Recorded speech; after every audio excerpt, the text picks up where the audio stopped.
Je voudrais parler sur comment j'ai appris le français. J'ai commencé à apprendre le français quand j'avais 16 ans dans mon lycée.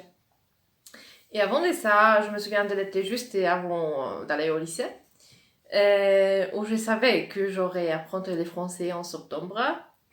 Alors pendant cet été-là, j'ai commencé à me préparer, on pourrait dire. Et j'ai trouvé des stations de télévision avec la musique française.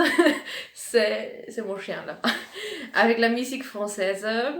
Et pas seulement. Il y avait aussi dans des autres langues, mais surtout des chansons françaises. Et alors j'ai commencé à les écouter puis à les chanter. Mais je crois que la station, la chaîne n'était pas française elle-même, peut-être algérienne ou marocaine, tunisienne, je ne sais pas, d'un pays du Maghreb, je crois. Mais oui, il y avait beaucoup de clips en français, voilà. Et puis j'ai trouvé des chaînes Art et TV5 Monde. Et à TV5 Monde, j'ai commencé à regarder un programme, un quiz, qui s'appelait Tout le monde veut prendre sa place, présenté par Nagui. Et c'était un jeu télévisé. Et on a posé vraiment beaucoup de questions sur la musique, si je me souviens.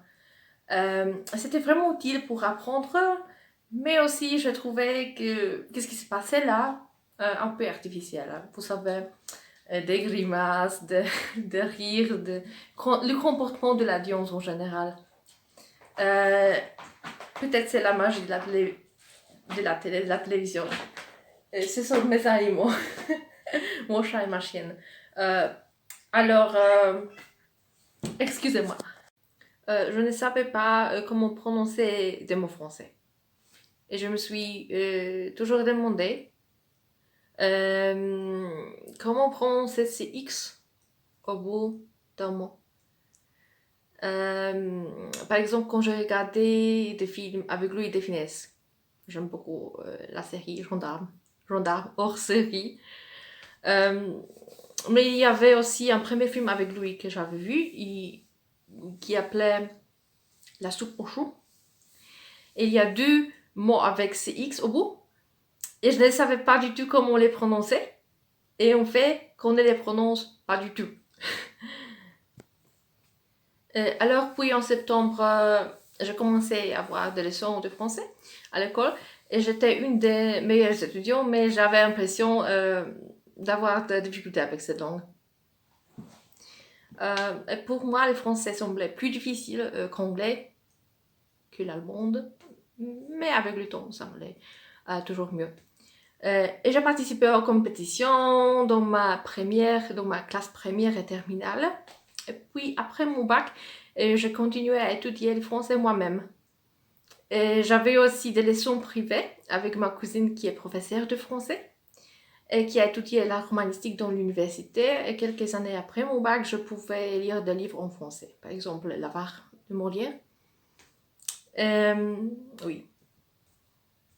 Je suis allée en France pour la première fois en 2019. C'était en Provence et Côte d'Azur. Et j'ai pris ce livre avec moi. Et L'Avare de Molière. Et depuis, je me souviens que pendant ce premier jour en France, j'ai rencontré un homme. Et on avait une conversation. Et c'était lui qui parlait et moi qui écoutais. Bien sûr, j'ai essayé de parler, mais c'était plus de ma part. Mais on a continué à parler ensemble. 4 jours après, je pouvais discuter de la littérature avec lui.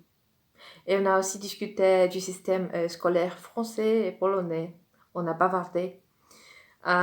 J'ai aussi enregistré un matériel sur Parc en France, parce que c'était en avril.